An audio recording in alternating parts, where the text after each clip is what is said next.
Listen to this podcast now on the Red Apple Podcast Network. The Leadership Thread with Dr. Peggy Polonus. I'm Dr. Peggy Polonus. Join me on each episode where I unravel the story that shaped leaders, tracing the thread that led them where they are today. Because leadership isn't born in adulthood. And thank you once again for joining us on the Leadership Thread, education, ethics, and sustainability. Download all of Red Apple Media's podcasts right now through your favorite podcast platform. The Rita Cosby Show on the Red Apple Podcast Network. And new mayor Zohran Mandani had a lot of fanfare during the inauguration today. It really was a big event, big turnout, especially it's a freezing cold day. But what's ahead for New York? We're going to continue talking about it tonight because I think we're in big time trouble. And I think this guy is clearly telegraphing who he is and what his intentions are. First off, he had for opening remarks at the inauguration, Alexandria Ocasio-Cortez, who was probably the first big name to endorse him during the campaign. Remember, she had that breakfast forum where they hid everything. Remember, they put like boxes on top of the cardboard covering the windows in Washington when they had that private breakfast for him when they were trying to ingratiate him to many members of Congress, AOC leading the charge. So no surprise that she was out there today and basically said, if you support Mandani, you're courageous. And if you don't, you're a bigot. Take a listen. We have chosen courage over fear. We have chosen prosperity for the many over spoils for the few. And when the entrenched ways would rather have us dig in our feet and seek refuge in the past, we have chosen instead to turn towards making a new future for all of us.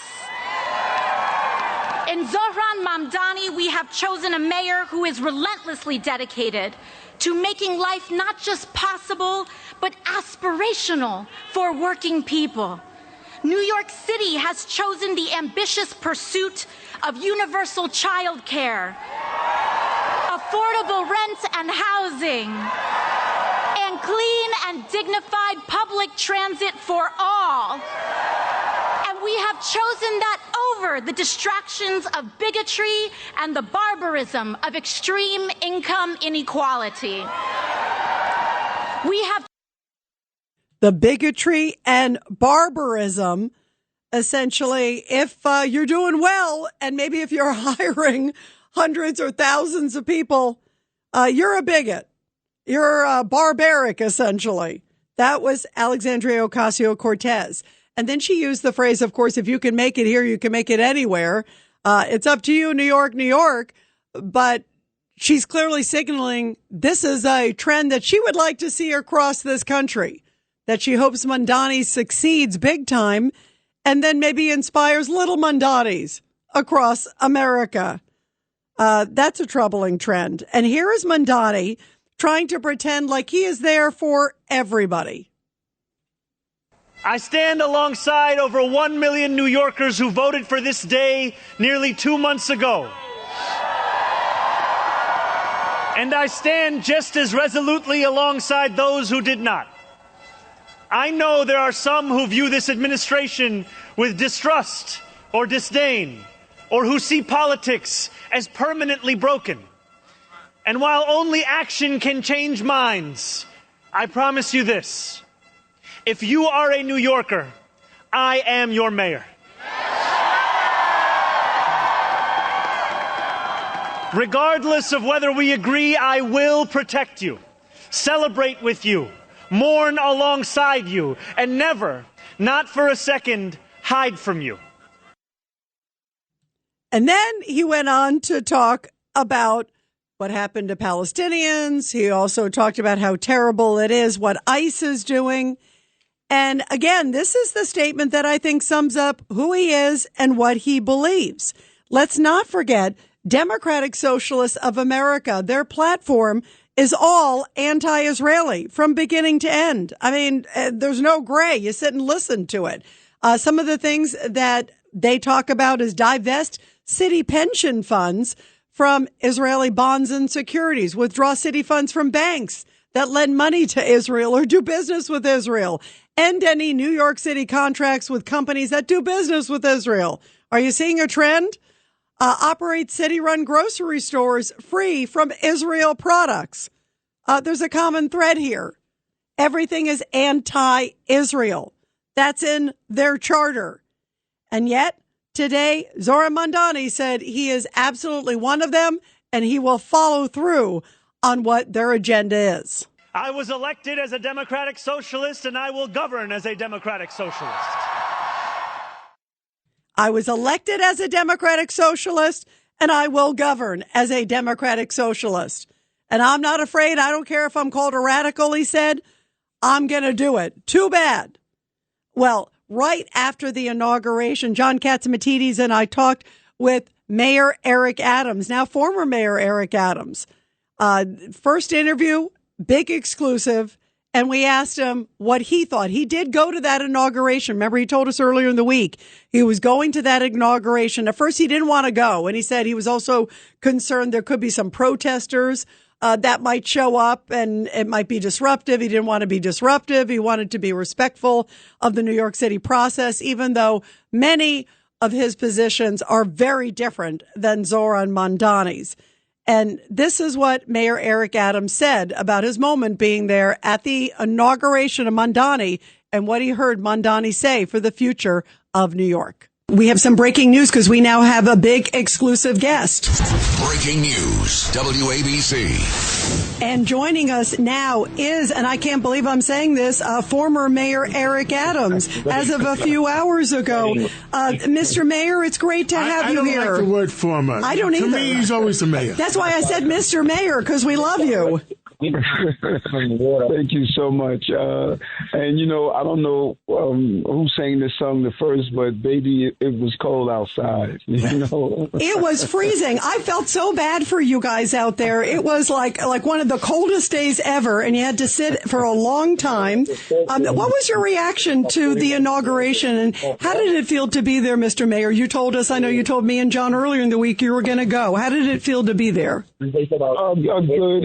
These moments are historical. I think about it as a child and growing up in the city, watching inaugurations of Mayor Koch, Mayor Jenkins, Mayor Giuliani, Mayor de Blasio. And, you think about it, they seem like a moment in time, but they're part of the permanent history of our entire city, and if not the entire country. And so, this was a proud moment for many Muslims.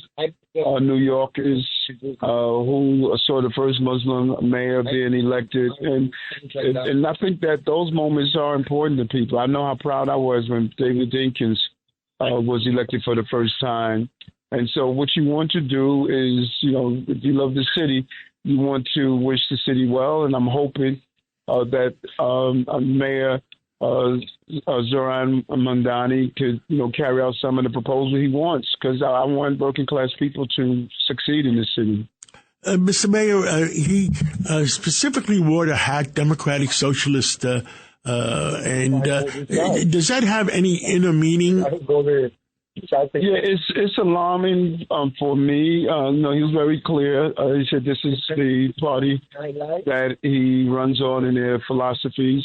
I think the DSA philosophies are extremely dangerous for working class people. And you have to really understand the fullness of their policies.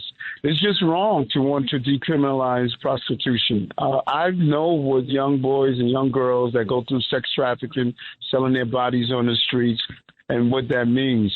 It's wrong to, even say that people should be living on our streets in encampments. It's just bad for our quality of life. And so when you look at some of their policies are just wrong, and it hurts working class people. Something simple, John and Rita, as, freeze rent. That sounds great, to freeze rent. But what happens to that immigrant that came here, that owns a 14-unit building? You freeze the rent for them. Who's going to pay the increase in electric costs, the increase in taxes, the repairs to the building? it's going to slip back into the Brownsvilles and the East New Yorks and Bushwicks of yesterday. So it sounds good on the campaign trail, but the implementations of policies, they have long-term effects on working-class people. You know, Mayor Eric Adams, the other thing, too, and you have been so great, I think, at defending the Jewish population, Jewish students. It's been, you know, just a big thing for you, which I think so many Jewish New Yorkers appreciate. And yet the other thing tied to the Democratic Socialists of America platform, I'm looking at it right here. It's about divesting from Israel. You know, going so far as in grocery stores, ban, you know, Israeli products in government-run stores. You know, everything is anti-Israel. If he said today, I'm going to say his quote, he said, "I'm elected as a Democratic Socialist. I will govern as a Democratic Socialist." I mean, if he holds true to that, that's concerning. Yeah, and that's a great observation, because you could dislike the leadership of a country, but you don't have to harm the people in the country. You know, so if someone says, well, I disagree with the leadership of the country, but that's not the people of the country. When you look at Israel, for example, Israel is the only country in that region that respects LGBTQ plus rights. You know, you go to Jerusalem and Tel Aviv and other places, you have mosques all over the places where people are able to have religious freedom. That is one of probably one of the most liberal countries in that region, you know. And so when you start saying you want to harm a country without taking into consideration the people in the country, you banning the products of Israeli, you divesting in our pension funds. You know, what about the technology that's coming out of Israel on healthcare that's saving that mother in Brownsville who's dealing with a medical crisis or condition? We have to connect the dots and can't govern by sound bites. The DSA, I said it once and I'll say it again, their policies and beliefs are idealistic, and it collides with the realistic roles of governing. And I hope that we don't implement their policies in this city. Yeah, that's a big concern. You know, the other thing, too, what was missing today is you're so big into safety. You're leaving with really strong numbers in terms of bringing down crime, Mayor Eric Adams. I didn't hear anything today where he talked about police or policing. I mean, that's a pivotal role. It is. And as I was exiting, I had an opportunity to see Jessica, and we gave her a big hug and, you know, wished her well as she continues to bring down crime, drive down crime in this city. It is. Public safety is the prerequisite to prosperity. I don't care what community I traveled into, what town hall, what meeting. I heard the same thing. You know, people were talking about they want to be safe. And that is so important to New Yorkers. And you can't be safe if you don't have the strong support of your police during the time that you're in office. And I didn't hear a big lean into public safety. I know he mentioned the agency he wants to start so that police can focus on just law enforcement. I think police should focus on law enforcement. But you know what? When you get that call of a domestic violence issue, which is one of the most dangerous jobs a police officer could respond to, you don't know if that person behind the door can go to 0 to 100 in violence in a split second. There's a lot of coordination of responding to these calls of service. And so the New Yorkers decided that this is the direction they want to go into. And all I could do is hope for the best and pray for the best, because this is a city that I love and I don't want us to go backwards. Well, Mr. Mayor, I think you have to continue to speak out. And like I said to you the other day, WABC is your bullhorn. Anytime you need it, you have it. Thank you very much. And Happy New Year to you guys. Thank you. Happy New Year. You too, Mr. Mayor. We miss you already. Take care. Thank you so much. And we do miss him already. The more we hear from Mandani, It's already been way too long to hear from him. 1-800-848-9222. And we'll continue with your calls on The Rita Cosby Show right after the break. The Rita Cosby Show on the Red Apple Podcast Network. Every week, the Payne family cuts straight to the real financial story. The one question, Bob, everyone's asking is, are we in an artificial intelligence bubble? You've been through boom and bust. What do you think? No hype, no myths. Just what actually matters to your money. It does feel very similar to what we experienced in the 90s. Where are we, though? Are we in 1995, 1997, 1999? Listen to the Pain Points of Wealth on the Red Apple Podcast Network. This National Foster Care Month, Marine Toys for Tots is providing hope to children who need it most. Staff Sergeant James Caldwell, who grew up in foster care himself, shares that while handing out gifts at a Toys for Tots distribution event, a little girl looked up at him, reached into her bag, pulled out a stuffed animal and said, "Someone needs to make sure you get a toy too." That simple gesture embodies the heart of Marine Toys for Tots, ensuring every child, including those in foster care, experiences the kindness that can transform their future. Visit toysfortots.org today. The Rita Cosby Show on the Red Apple Podcast Network. 1-800-848-9222, 1-800-848-9222. And you're listening to The Rita Cosby Show live with you here on New Year's Day. I cannot believe it is the first day of 2026. Let's go to Dom in Minnesota. Dom, your thoughts about what's ahead for America? Rita, a happy new year, I think, for the rest of us outside New York City.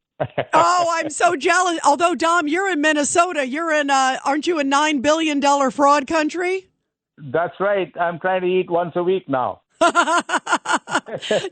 By the way, isn't it? It's a funny story. Not funny, but it's pretty surprising. I guess that learning center that was spelled Luring Center. Remember, it had the typo. I think it's that one that suddenly lost all the records tied to kids. They said there was a break-in, but the feds say there's no evidence of a break-in. So isn't that a surprise? They did spell it right. It was a learning center. It wasn't a learning center. You're right. That was transparent. Now, what do you think about Mandani, Dom? Well, that's what I called about. You know, we can't blame Mandani for winning by offering free Kool-Aid. We need to blame the voters that drank it and put him there, not knowing that they will be forced to throw up later because of indigestion. Not because they were stupid, but because they were too busy working and water on the Kool-Aid they were made to drink anyway. But, here's my interesting question. Will be when 1 million people that Mr. Mamdani says he stands by all show up at Gracie Mansion for lunch after losing their jobs. Yeah, no, you're right. You're right. By the way, he had a block party today, and I just read a story that they're upset there wasn't really any food at the block party. So he can't, I guess, even feed the block party. The Rita Cosby Show on the Red Apple Podcast Network. The Rita Cosby Show on the Red Apple Podcast Network. Well, I think most Americans are pretty down after listening to Mandani today. I feel like I was like Sybil. My head was spinning. I was like, are you kidding me? That's an inauguration speech. And all the other ones that came before talked about just the oppression of ICE. It is clear where this guy stands. And again, he says he is a Democratic Socialist, that he was elected as one and he will govern as one. I saw a local news media outlet describing his speech as a love letter to New York City. If that's a love letter, I don't want that letter. I think I'll take hate mail over a love letter like that. If that's a love letter, that's turmoil. 1-800-848-9222. 1-800-848-9222. Here's a little bit of Mandani. He's a slick talker. I'll give him this. He certainly is a slick and good presenter. And he talked about the Department of Community Safety. And let's remember, because he wants to send social workers instead of police officers, especially to very dangerous calls. when there could be something that's a domestic violence call, which any cop out there, and I know we have a lot of police who listen to this show because we love you. And so many times those domestic violence calls, which may sound inane and maybe not dangerous on the phone when somebody calls in, they often turn very violent and very deadly very quickly. And remember, we've lost a number of officers. We lost Wilbert Morrow and we lost Rivera. Remember those two young officers when they were responding to a domestic violence call? They turned the corner. The son suddenly, opened fire on them and killed them. So often these domestic violence calls, you don't want to send a social worker. You want to send a well-trained cop. And even cops have a very difficult time when emotions are riding high. You don't know who you can trust. You don't know if one person's going to turn on the other. You just don't know, or turn on you. And yet Mandani, slick talker today, started talking about his Department of Community Safety. And then he said, we want that because we want police officers to focus on what they should do, which is policing. In other words, domestic violence calls, you're going to send what? Grandma with a PhD? That is one of the most dangerous things I've ever heard. And it's one of the stupidest things I've ever heard. He also wants to get rid of the strategic response group. That's the group that shows up when protests get kind of unruly. Surprise, surprise. He doesn't want that group there because he wants those protests to essentially continue because he calls them free speech. And today he telegraphed it all. Here he is, slick talking, Zohran Mandani, in his inaugural address. It will be New Yorkers who reform a long broken property tax system. New Yorkers who will create a new Department of Community Safety that will tackle the mental health crisis and let the police focus on the job they signed up to do. New Yorkers who will take on the bad landlords who mistreat their tenants and free small business owners from the shackles of bloated bureaucracy. And I am proud to be one of those New Yorkers. We'll have that Department of Community Safety. Isn't that something to cheer about? That is downright dangerous. And then he's going to get rid of the strategic response group. Talked also about increased taxes. There was one moment, too, where they started all chanting, tax the rich, during the inaugural address, during Bernie Sanders. That is what's in store. Vilification of somebody who's been successful. And on the other hand, praising those who got tracked down by ICE. Not even mentioning maybe they have significant criminal records, but it was ICE who was, quote, abducting them. That's what we're in store for.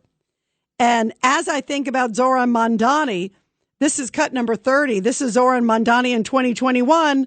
So what we heard today was just a nice polished version of what he really thinks, because this is what he said in 2021. About defund the NYPD, the entirety of the push is defund the NYPD and refund all of these different social services and things that actually create safety. Now changing his tune, claiming he doesn't want to defund the police.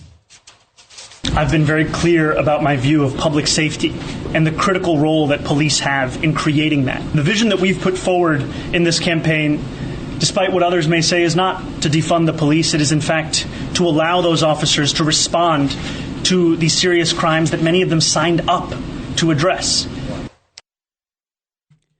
So allocate resources, funding of social services in place of police. And essentially that's what he said today. He didn't say anything else. That was the only reference really to policing. And he didn't say anything like, oh, I'm so sorry what I said during the campaign and even beforehand, like the comments we just played. Nope, none of that. Didn't say he was sorry about that. Didn't say he was sorry about vilification of ICE or anything like that. Nope. Didn't say he had any problems with those whatsoever. It was all about bad man ICE and good man if you're Muslim, essentially. That was essentially it. He really skirted over the Jewish population and anti-Semitism. And he skirted over supporting the police. He skirted over past remarks. I found it very troubling, especially what was not included. 1-800-848-9222, 1-800-848-9222. Let's go to Wendy in Long Island on line 2. Go ahead, Wendy, your thoughts tonight. Yeah, hey there, Rita. Happy New Year. You too. Happy New Year. Thank you. So after listening to Mayor Adams and Mr. Katz, which, by the way, I have a quick question for Mr. Katz. Did he have to join the Actors Union to be in that movie? I was just curious. Oh, you know what? By the way, he did actually. He told me this. He did have to join SAG, which represents broadcasters and also actors, and he did because he had a speaking part. So when you have a speaking part, right, no matter what it is. And by the way, I loved his part. I thought he was so memorable. What did you think? I was sweating. That was such a good movie. It was very frenetic. It was like you really got your money's worth for 2.5 hours. Yeah, you did. And it had a lot of good twists and turns. Very good. So I wonder what Mr. Katz's next movie will be. Yes, So I told him last night, you probably heard, I said, I want to be his agent so then I can get 5 or 10%. That sounds good. But I think there's going to be more. He did such a great job, and he was such, I thought such a great actor, played the part so fabulously, so natural. And you could just tell he had a lot of fun doing it, which is also really neat for someone like him who's had such success to see himself on the silver screen. I think we're going to see more of him. That's my gut. That's my hunch. I hope so. It was very enjoyable. It was a good movie. Everyone should see that. It was good. So anyhow, just getting back to when I was listening to the interchange that you played with Mr. Katz and Mayor Adams, if Mayor Mamdani tries to BDS Israel, I really hope that President Trump intercedes in some way, withholds some money. And by the way, no one should be giving this city any money unless they have somebody overseeing it. Remember when $1 billion disappeared when under Thrive. Yeah, under Thrive. Exactly, right. Who would give the city any money without making sure that they send somebody to make sure that the money is being spent properly? Well, that's where I think a lot of this is all going to go, too, because President Trump met with Mandani. He was extremely cordial to him, extremely pleasant, and said, listen, I wish you luck. I wish New York luck. But Donald Trump is going to be watching New York City and to see what this guy does. And there's a lot of money, like you just said, especially on the federal dollars, that can certainly be watched. My concern is a bit of the state dollars and city dollars. I mean, especially if you look at the state funds, Hochul is running for re-election. She's already endorsed Mandani. She was there clapping today, smiling ear to ear. So I think, she is going to be certainly a supportive of his. And so that means New York State essentially is, because the legislature is very progressive too. So you got that.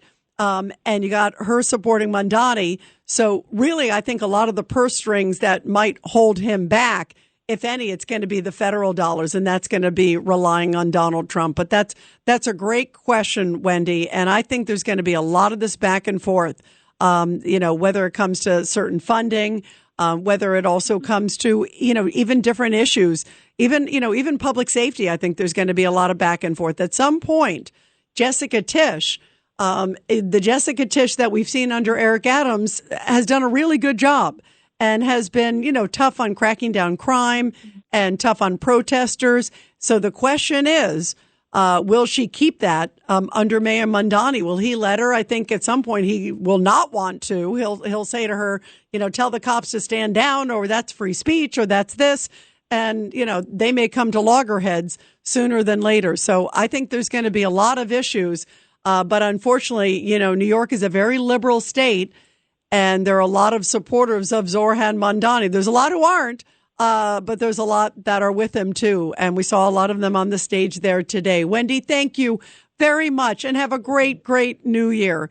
Let's go to Joaquin in Pennsylvania on line 1. Go ahead, Joaquin. Good evening, Rita. Happy New Year. You too, my friend. Happy New Year. Yeah, I feel really bad that I missed my opportunity to speak with Mr. Katsimatidis himself last night. Yes, him and Margot were here. We were all together with Dominic Carter. We had a blast. We really had a great time. I missed it. I was on the phone with family, New Year's, regards. So, well, you know what we'll have to do? Anyway, We'll have to do another, Ask the Cats or something segment. I'll have to have him back on, on the Late Show here, because it's important. I think not only do I think like all of you guys love hearing and getting answers from him and Margot, but also he really enjoyed it. He's such, he and Margot are both such real down to earth people, and they loved it too. You could tell that was, the best for them too. So it works both ways, which is great. Yeah. Well, WABC is one of the last bastions of freedom as far as, yes, this country goes right now. And we're going to stand strong in 2026, Joaquin. We are definitely standing strong. And funny, earlier when you played AC/DC Back in Black, I thought that was going to be my intro because I tend to be a bit on the dark side. When it comes to the domestic violence issue, I hate to say it, but, in Islam, there is no domestic violence.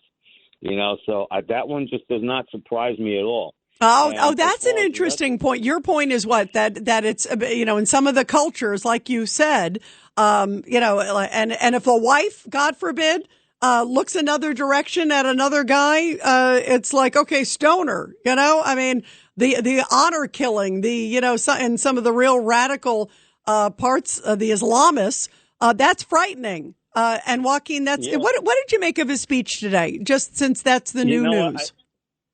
I did not hear it, but I've been listening to the clips, and none of it really surprises me. And actually, I highlighted the word here. These people, all of them, AOC, Bernie Sanders, Rashida Tlaib, Ilhan Omar, all of these leftists, these are really the quintessential, Democratic Islamist socialists, but communist leftist revolutionaries. And if you look at the history of every single communist revolution that went on in any country, they started like this.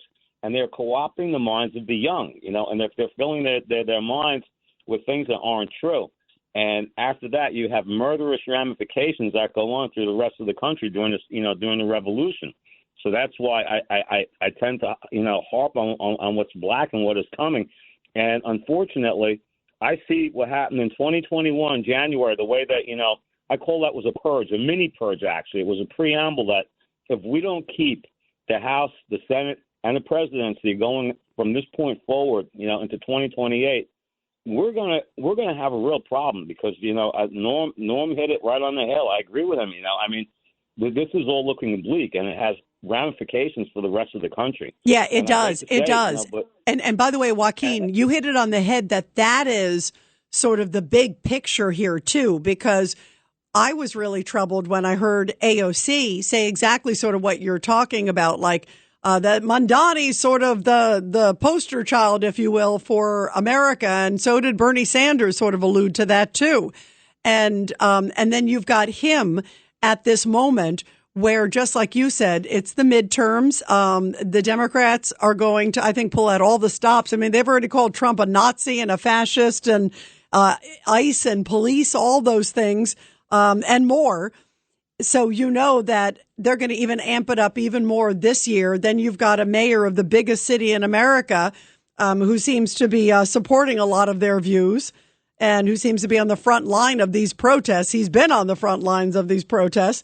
So that's, I think, a really dangerous combination. But it also means that good people still need to speak out. And I still have faith in the good people of New York and the good people of America to stand up. But you don't want to make this a continuing trend. And you want to make sure any of this insanity gets blocked, especially the insane ideas. And also police officers. I'm curious, what's going to happen with the police? Are they going to stay? Or will there be a mass exodus suddenly because they realize that this guy, maybe as many people believe, does not have their back? So that's a really troubling trend for New York. I mean, you got the amp up of protests, and then you got police feeling like they have, themselves in cuffs as opposed to the bad guys. And that's not a good thing. Joaquin, thank you so much. You're terrific. Happy New Year, my friend. And you guys, we're going to continue your calls after the break. 1-800-848-9222. But first, support our heroes. The Rita Cosby Show presents Support Our Heroes. And this is the Tunnel to Towers Foundation. Support our hero segment on this first day of the new year. And this powerful story coming from Washington, where U.S. Senator Tommy Tuberville, Coach, as he is known, released a video recognizing the service of 12 Alabamians. Of course, he's from Auburn, in 2025, entitled his Veteran of the Month series, where he recognizes a different veteran each month for their service and contribution to the community. He highlighted the service specifically of U.S. Army Lieutenant Colonel Susan Shapiro, who was chosen as the December Veteran of the Month. She grew up in a military family. Her father was a master sergeant in the Air Force, and many of her 4 older siblings either served themselves or are military spouses. She decided to join herself in 1989 and had more than 2 decades of service. And bravo, of course, to her and all of our great veterans, men and women, who are there defending America and our great freedom. And everybody, all it takes is just $11 a month. That's it. Donate $11 a month. Start the year off right and help the great Tunnel to Towers Foundation. Be sure to check them out at T2T.org. That's T, the number 2, T.org. The Rita Cosby Show on the Red Apple Podcast Network. Well, the holidays have come and gone once again, but if you've forgotten to get that special someone in your life a gift, well, Mint Mobile is extending their holiday offer of half off unlimited wireless. So here's the idea. You get it now. You call it an early present for next year. What do you have to lose? Give it a try at mintmobile.com/switch. Limited time, 50% off regular price for new customers. Upfront payment required. $45 for 3 months, $90 for 6 months, or $180 for 12-month plan. Taxes and fees extra. Speeds may slow after 50 gigabytes per month when network is busy. See terms. The Rita Cosby Show on the Red Apple Podcast Network. And let's continue with your calls here on the Rita Cosby Show on this first day of 2026. You know, sometimes these holidays are slow. It's not slow. It won't be with Trump, and it certainly won't be with Mandani. And maybe the clashes between the two may end up being one of the biggest stories of 2026. We will see. Let's go to Tony in Clifton, New Jersey on line 5. Tony, your thoughts tonight, and Happy New Year. Happy New Year, Rita. I love you guys at WABC. I love John, and I just think the radio station is getting better and better. Keep doing what you're doing. Thank you. Well, it's great because of all of you guys, Tony, so thank you. So what I want to say, without getting too spiritual, is we just have come off of Christmas. And when I put 2 things together on 2 fingers, well, number 1 is Mayor Mandani is anti-Semitic. And number 2, he swore on a Quran. And to me, Rita, from a spiritual viewpoint, because at this point, it's so bad with him in New York, that I have turned, every day I pray for New York and for New Jersey, too, because this is very serious. So what I say is he's in God's hands because he has, our founding fathers loved our God and our country. And he has just taken all of that and thrown it out the window and said, this is my town now. People in New York and I'll say New Jersey, get to know your God and stick up for him. Great and don't point. Let this happen. Yep, great point, Tony. Really great point. And look at the money. In God we trust. And his, not even just his hand on the Quran, more importantly, his words and his actions. And he said he will be a Democratic Socialist. That's not good. Thanks for listening to The Rita Cosby Show. You can hear The Rita Cosby Show weeknights at 10 on 77 WABC. If you like the podcast, share it with your friends and listen anytime at WABCRadio.com and download the WABC Radio app. Hit that subscribe button on all major podcast platforms. Plus, follow WABC on social on Instagram, TikTok, Facebook, and X. See you next time for a new episode so you never have to wonder. What the heck is going on here? Every week, the Payne family cuts straight to the real financial story. The one question, Bob, everyone's asking is, are we in an artificial intelligence bubble? You've been through boom and bust. What do you think? No hype, no myths. just what actually matters to your money. Does feel very similar to what we experienced in the 90s. Where are we, though? Are we in 1995, 1997, 1999? Listen to The Pain Points of Wealth on the Red Apple Podcast Network.